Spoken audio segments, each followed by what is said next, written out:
Ini mulai aja ya, Pak? Ya, mulai aja, silakan.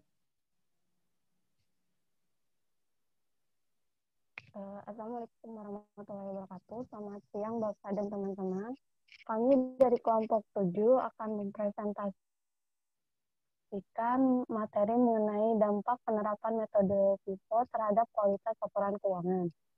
Sebelumnya, perkenalkan nama saya Alfira Yanasari, absen 1, dan rekan saya Ayu Dwi Anggraini, absen 4, dan Ini Umi Rizky kameranya, absen 4. kameranya.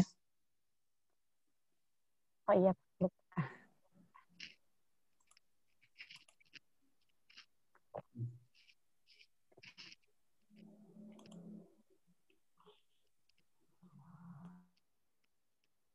langsung ke materi. Next, yuk. Ayo, ya. Pertama, kami membahas terlebih dahulu mengenai pengertian persediaan. Jadi, persediaan itu adalah aset kelancar dalam bentuk barang atau perlengkapan yang dimaksudkan untuk mendukung kegiatan operasional pemerintah dan barang-barang yang dimaksudkan untuk dijual dan atau diserahkan dalam rangka pelayanan kepada masyarakat. Next. Kemudian ada pengakuan persediaan. Yang pertama itu pada saat potensi manfaat ekonomi masa depan diperoleh pemerintah dan punya nilai atau biaya yang dapat diukur dengan andal. Yang kedua, pada saat diterima atau hak kepemilikannya dan atau penguasaannya berpindah. Pada akhir periode akuntansi, catatan persediaan disesuaikan dengan hasil inventarisasi fisik. Next.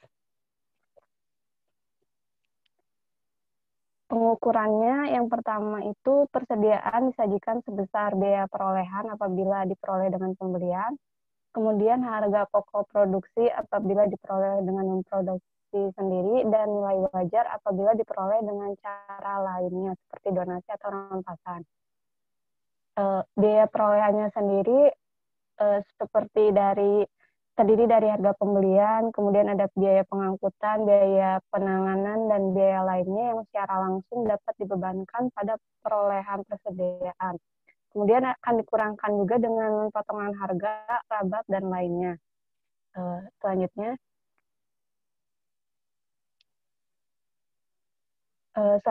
metode pencatatan persediaan itu ada 2, metode periodik dan perpetual.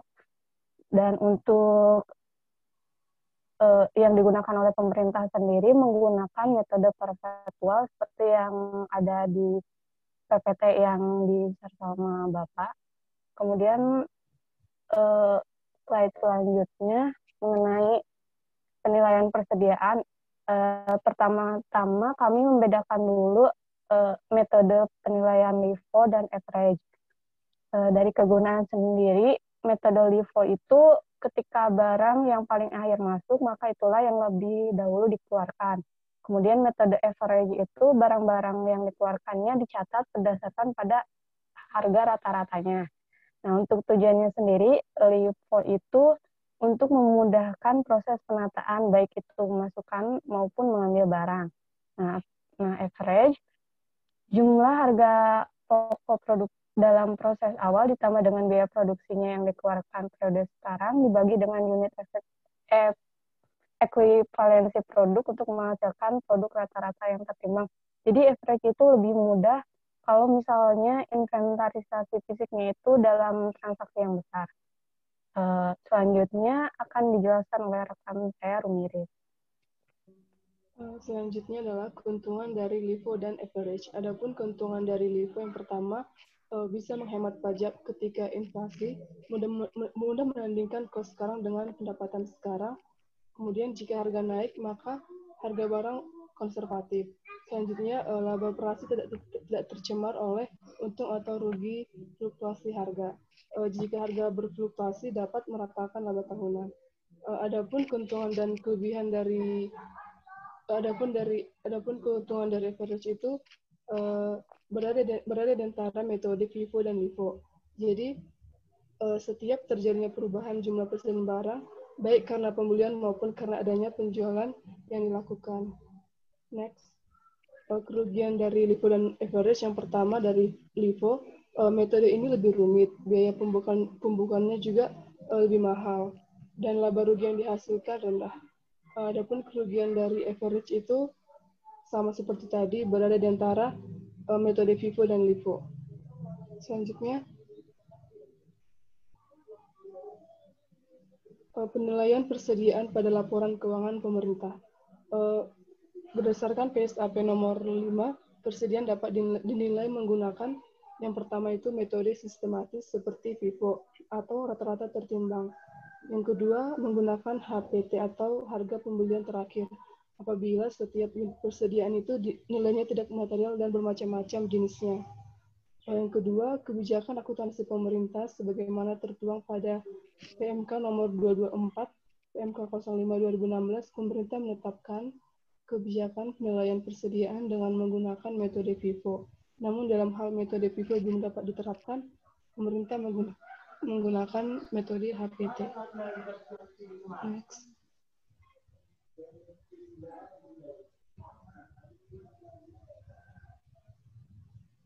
Next.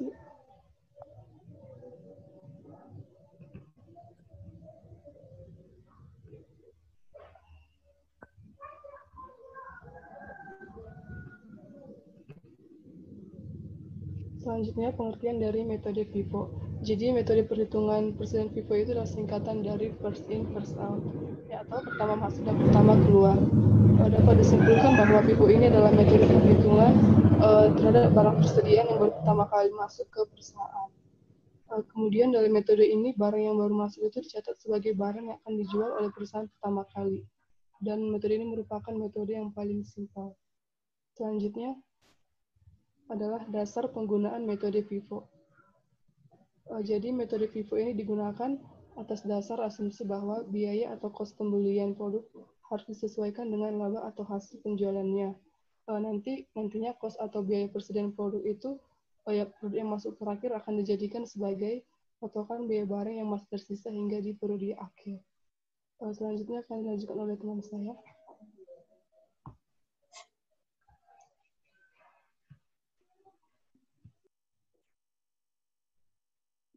Selanjutnya akan membahas mengenai dampak penggunaan metode FIFO dalam laporan keuangan pemerintah. Yang pertama, kelebihannya yaitu menghasilkan harga pokok penjualan yang rendah, kemudian menghasilkan laba kotor yang tinggi, dan menghasilkan persediaan akhir yang tinggi. Untuk dapat diketahui bahwa kelebihan ketiga tadi itu sejalan apabila mengalami inflasi atau kenaikan harga. Namun apabila dalam periode deflasi akan terjadi secara kebalikannya. Kemudian kelebihan yang keempat yaitu nilai persediaan disajikan secara relevan di laporan posisi keuangan. Untuk kekurangannya, yaitu dapat dikenakan pajak yang cukup tinggi dan juga hasil keuntungan yang didapat tidak akurat. Berikut ini merupakan contoh sebagai gambaran penggunaan metode FIFO. Ini merupakan datanya dari persediaan awal, kemudian pembelian, dan juga penjualan. Kemudian ini cara perhitungannya. Karena menggunakan FIFO, maka pada saat penjualan menggunakan harga di harga pertama yaitu di balance pada awal tahun. Kemudian apabila sudah baru menggunakan harga yang selanjutnya. Selanjutnya mengenai pencatatan dengan metode HPT atau HST. Berikut merupakan datanya. Kemudian ini rumus untuk menghitung HST, sama seperti yang telah dijelaskan sama Pak Sofwan tadi. Rumusnya yaitu quantity pada tanggal pada tanggal pelaporan dikali dengan harga pembelian terakhir.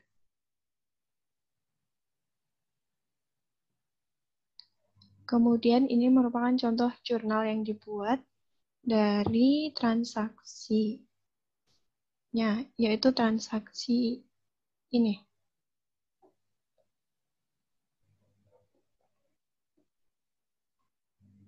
Yaitu ini pada saat pembelian, kita menjurnal barang konsumsi, kemudian pada persediaan belum diregister.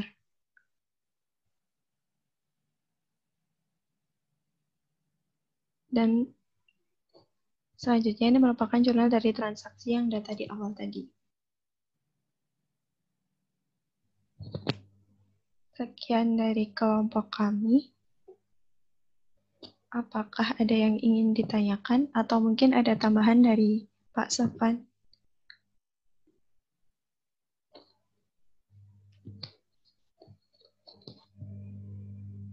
Yang jurnal itu ya, ntar saya cari.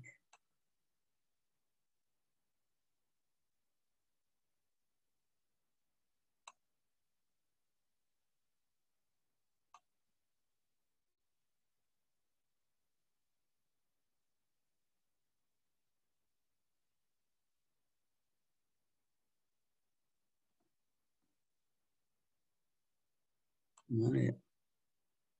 Ya silakan kalau ada pertanyaan dulu. Baik, Pak.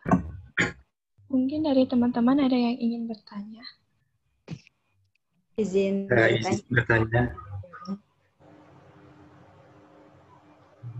Mungkin Duluan Denap. Oke, gimana? ya, Kak Nabila duluan, silakan.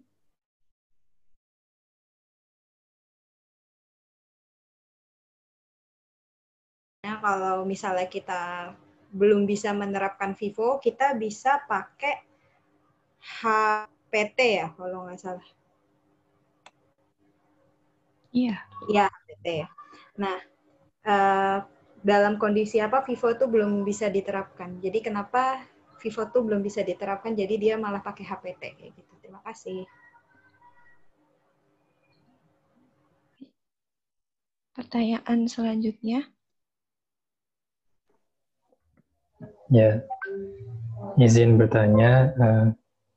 Dulu seingat saya itu FIFO itu digunakan karena asumsi harga itu terus naik, adanya inflasi gitu kan. Nah, kalau misalkan kondisi perekonomian itu mengalami deflasi, apakah pemerintah akan mengubah metode, diganti dengan metode yang lain gitu? Ya, terima kasih. Baik, terima kasih atas pertanyaannya. Kemudian pertanyaan terakhir.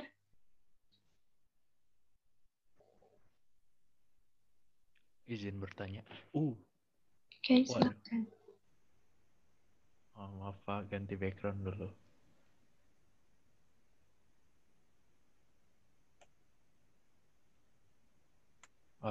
Izin bertanya, kita kan selain FIFO, LIFO itu mengenal metode average juga. Kenapa kita tidak memakai metode average? Karena menurut saya metode average itu kan lebih menggambarkan keuntungan sama COGS yang lebih akurat gitu. Terima kasih.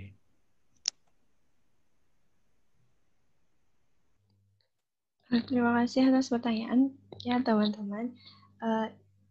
Mungkin kami izin dulu untuk berdiskusi sebentar, Pak.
izin menjawab pertanyaan dari Samuel dan Ilham tadi, Pak, mengenai karena sama-sama mengenai metode mana yang lebih baik seperti itu.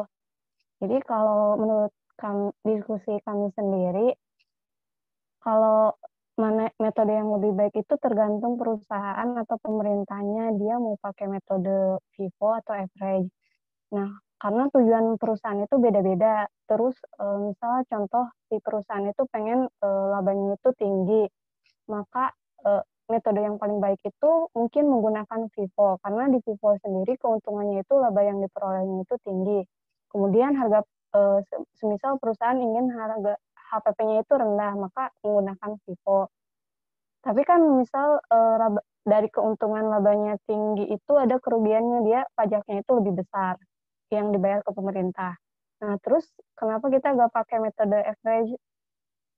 Metode average itu kalau kita dulu itu kan kayak harganya itu disatuin terus dibagi gitu kan pakai harga rata-rata. Nah, jadi kalau persediaan, jadi mungkin lebih seperti yang tadi saya udah sebutkan, jadi kalau perhitungannya itu lebih sederhana gitu, apalagi kalau misalnya inventaris persediaannya itu yang transaksinya besar. Tapi kerugian dari, setelah kami baca lagi, kerugian yang didapat dari metode average itu, yang pertama itu harga pokok persediaan akhirnya itu mungkin berbeda signifikan dari harga yang berlaku untuk produk yang serupa. Sehingga kalau misalkan dikaitkan dengan adanya NRV, agak sulit penyesuaiannya.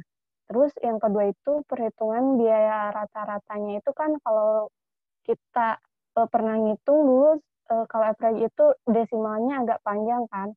Nah, dari perkiraan pembulatan desimalnya itu, terkadang kalau misalnya transaksinya besar akan mendistorsi labanya sendiri. Jadi kesimpulannya itu metode mana yang lebih baik itu tergantung dari kebijakan perusahaan atau pemerintah itu sendiri. Dan mungkin mereka juga udah memilih metode mana yang paling cocok dan paling dibutuhkan dalam perusahaan dalam situasi apapun. Mungkin seperti itu, Pak. Mungkin Bapak bisa menambahkan lebih lanjut.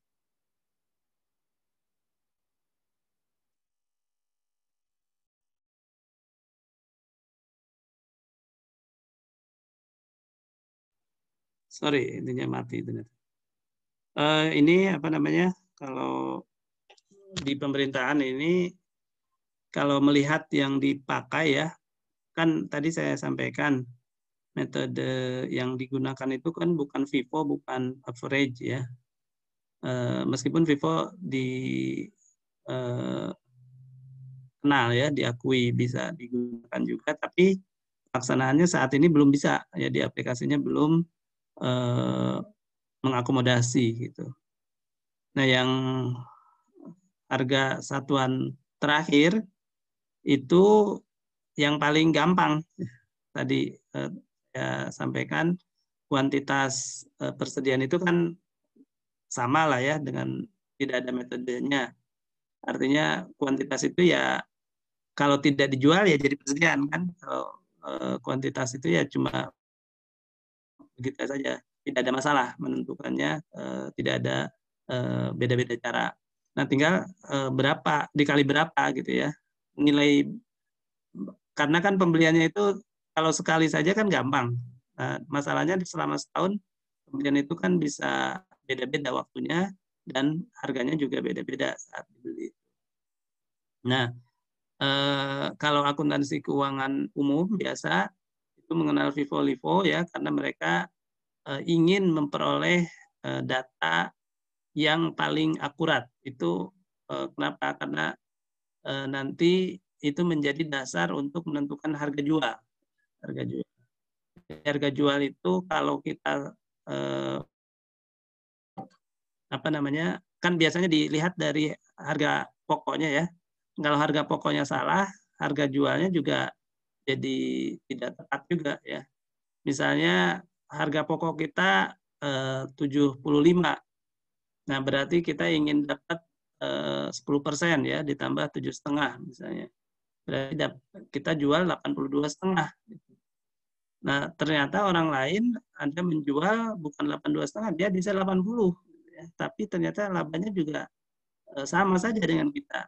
Nah, berarti masalahnya harga pokok kita salah. Nah, kenapa harga pokok kita salah? Misalnya karena kita terlalu progresif gitu ya, mencatat harga pokok itu yang konservatif ya. Kita akui aja meskipun sebetulnya realnya tidak ada biaya tersebut. Nah, jadinya mereka itu kalau di perusahaan komersial itu kan bersaing ya, satu perusahaan dengan perusahaan yang lain, mencari cara terbaik dalam menentukan harga pokok produk mereka gitu ya. Makanya menentukan persediaan itu betul-betul dicari pakai yang betul-betul sesuai dengan waktu mereka beli barangnya itu gitu ya. Kalau mereka secara penjualannya itu mencari barang yang dijual itu barang-barang yang masuk pertama, ya maka mereka akan coba gunakan FIFO gitu ya, lebih sesuai dengan kenyataan fisiknya. Tapi kalau ternyata lapangan itu yang mereka jual dulu itu yang masuk belakangan gitu ya, karena awet gitu ya, supaya segar, supaya orang senang, tertarik gitu ya, dia jual yang terakhir masuk dulu gitu ya, misalnya seperti itu. Nah, berarti dia lebih tepat pakai LIFO ya, asumsi aliran biayanya seperti apa. Nah, meskipun pada akhirnya juga belakangan LIFO ini karena kecenderungan harga-harga naik itu lebih lebih menguntungkan dari sisi perusahaan untuk membayar pajak gitu ya, lebih kecil pajaknya, maka kemudian orang pakai untuk mensiasati pajak gitu ya, LIFO ini, sehingga kemudian terus ada pembatasan penggunaan LIFO, bahkan dilarang ya, nggak usah menggunakan LIFO ya, karena pada umumnya harga itu naik. Nah, jadi bicara keuntungan kerugian itu konteksnya untuk perusahaan swasta ya. Kalau untuk pemerintah menurut saya, kita mau maksa FIFO aja masih belum bisa gitu ya, aplikasinya ini lebih susah gitu ya buatnya. Ya mungkin gampang saja ya sebetulnya, cuma ya masih belum terpikir untuk ya susah-susah bikin begitu, tapi juga manfaatnya tidak terlalu juga gitu ya. Jadi pemerintah masih pakai harga sekarang aja lah, udah pakai ya harga sekarang aja, meskipun dasar itunya kurang kuat sebetulnya ya, dasar teorinya. Nah, karena juga ternyata untuk nyusun aplikasinya nanti mungkin cukup makan waktu lagi gitu ya. Dan mungkin juga karena kita kebiasaan ya, nanti dirubah begitu, terus ujuk-ujuk persediaan jadi pada kecil gitu ya. Jadi ada kecil, mungkin pemerintah masih belum siap ya. Nah, tapi dari beberapa terbitan, FIFO-nya sudah diakui, kemudian didorong gitu ya. Nanti aplikasinya misalnya sudah dibuat gitu ya. Nanti mungkin FIFO juga itu saja sih pertimbangannya. Jadi cost and benefit saja ya kalau di pemerintahan. Pemerintah tidak perlu menghitung berapa cost produk dan tidak akan menjual gitu kan ya. Jadi tidak ada isu mencari harga paling benar gitu ya, harga paling benar dalam menentukan persediaan. Persediaan itu juga ya tidak besar-besar amat gitu ya. Dan itu tidak besar-besar amat, jadi tidak harus concern di situ melupakan yang lain yang besar, aset dan lain sebagainya. Itu saja mungkin tambahannya. Nah, kemudian yang tadi udah ya pertanyaannya. Ada lagi? Tadi udah dijawab semua. Suaranya. Oh ya, silakan atau jawab dulu. Atau mau ini saya jelasin dulu jurnal ini. Apa tadi pertanyaan terakhir apa?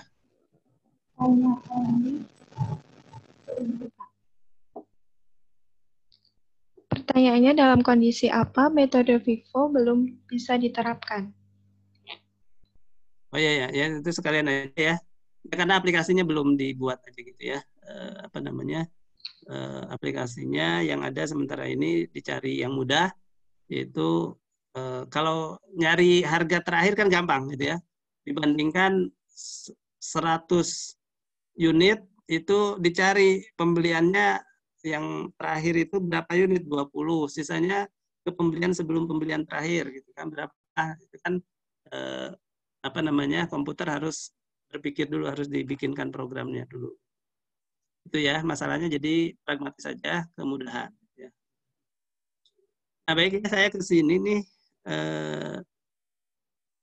Jadi ini kalau ada jurnal yang belum masuk ya. Jadi pas kita belanja pertama persediaan itu kan memang ada 2 jurnal kan. Yang satu jurnal untuk LRA, untuk basis kas ya. Itu barang konsumsi pada bukan barang konsumsi ya. Yang LRA-nya di sini berarti pada belum ya. LRA-nya belum ini. Jadi belanja barang ya. Belanja barang pada apa namanya? Kalau di SKPD itu estimasi perubahan sal gitu ya. Estimasi perubahan sal kan atau saya share dulu barangkali, atau di sini masih perlu juga sih. Ya udah ya. Ini mau habis ya. Nanti cukup aja kali ya. Nah kan, benar.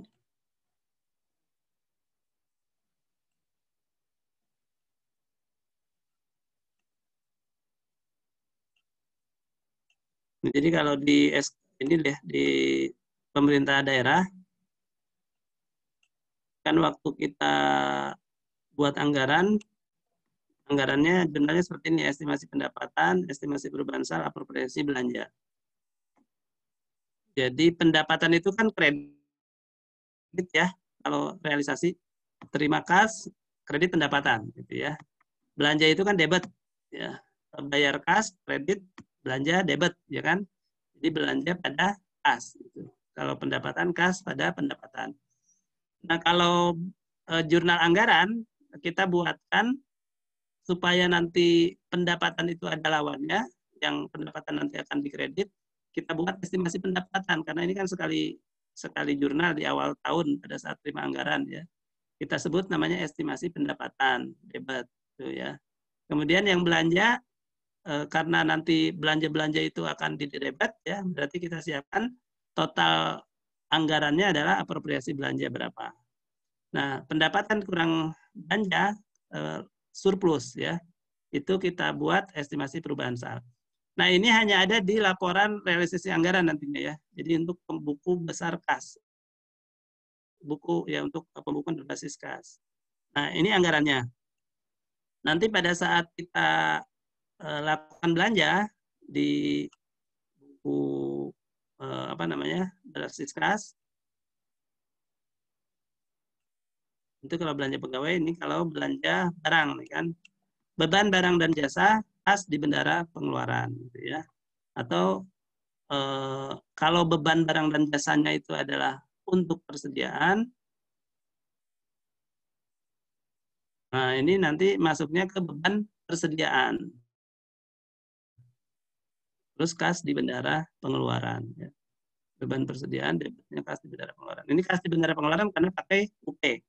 Tapi kalau pakai LS, beban barang dan jasa, utang belanja barang dan jasa. Atau, ya udah, utang belanja barang dan jasa sama ya. Yang ini kan yang kalau persediaan, beban persediaan, kas di bendara pengeluaran. Kalau di sini juga sama, beban persediaan, utang belanja barang dan jasa. Itu. Nah, jadi kalau SKPD dia mencatat dengan pendekatan beban ya. Saat belanja persediaan dicatat bukan ke persediaannya, tapi dicatatnya ke beban persediaan, ke bebannya. Beban persediaan. Jadi selaras dengan beban barang dan jasa. Jadi kalau beban barang itu ada 2. Beban barang yang tidak ada fisiknya, itu berarti jurnalnya hanya beban barang dan jasa saja. Tidak mungkin ada beban persediaan. dan selesai. Tapi kalau beban barang itu untuk beli persediaan, pertama jurnalnya kalau di SKPD beban persediaan. Nah, tapi ini juga ada kelanjutan ceritanya. Nanti di akhir tahun 31 Desember harus diakui berapa persediaannya, gitu kan? Asetnya berapa? Pendekatan asetnya munculnya di jurnal penyesuaian. Nah, kalau di pemerintah pusat ini agak beda ya. Pakainya pendekatan aset kayaknya nih. Nanti saya pastikan lagi nih. Saya juga baru ngeh nih, ternyata di SKPD dia pendekatannya beban. Kalau di pemerintah pusat ini pas kita belanja barang, ini tinggal berapa 4 menit lagi ya. Jurnalnya adalah beban barang dan jasa. Ini kan untuk LRA-nya ya, beban barang dan jasa, atau di LRA-nya beban barang dan jasa.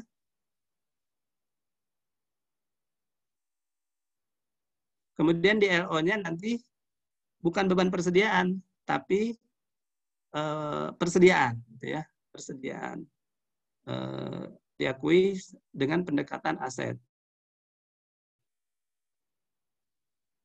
Ini saya kira ini ada satu lagi harusnya ya, ada satu lagi yaitu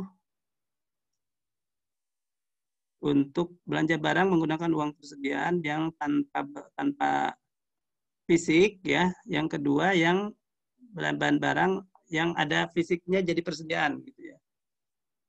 Kalau yang fisiknya di persediaan itu ada LRA-nya dulu. LRA-nya nanti beban barang dan jasa atau beban persediaan.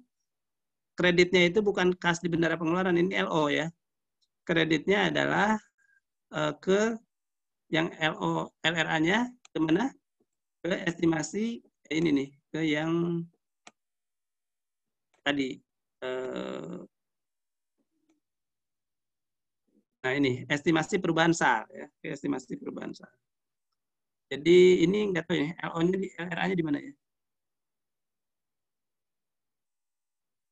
Ini LRA-nya belum ada semua ya, beban semua ya, yang nggak ada belanja ya. Nah jadi kalau LRA itu kan belanja itu jurnalnya belanja pada estimasi perubahan SAR gitu ya. Nah, belanja pegawai pada estimasi perubahan SAR. Sudah selesai gitu ya. LO-nya beban pegawai pada estimasi perubahan SAR. Nah, kemudian kalau belanja barangnya tidak persediaan, tidak ada fisik, LRA-nya belanja barang estimasi perubahan SAR. LO-nya beban barang. Nah, beban barang itunya apa namanya? Bukan estimasi perubahan SAR, bedanya kan. LO-nya itu nanti yang seperti ini tadi apa namanya bendera kas di bendera pengeluaran atau utang ya, atau utang. Nah, tapi nanti untuk yang belanja barang tapi jadi persediaan nanti LRA-nya adalah belanja barang sudah selesai. Nah, tapi LO-nya bisa beban barang, tapi nanti di 31 Desember ada penyesuaian persediaan ke beban barang ya. Atau seperti pemerintah pusat, belanja barang pada LRA-nya ya, kemudian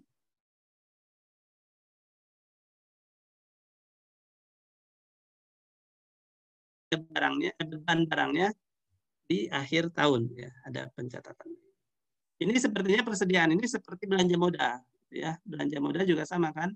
LRA-nya adalah belanja modal, LO-nya adalah asetnya, aset yang dibeli ya, misalnya peralatan dan mesin. Ini teman-teman karena kita sudah selesai, kita cukupkan saja ya di sini. Terima kasih. Selanjutnya silakan ada tugasnya dikerjakan kelompok. Meskipun nanti apa namanya diskusinya sekarang, tapi pengumpulannya di minggu depan ya, Senin malam. Dan kalau bisa silakan dicoba aplikasi persediaan diinstal ya. Kalau ada pertanyaan boleh ditanyakan. Anda coba-coba menggunakan aplikasi persediaan menyelesaikan simulasi yang sudah saya sampaikan di tugas di Google Classroom. Demikian ya, terima kasih. Sampai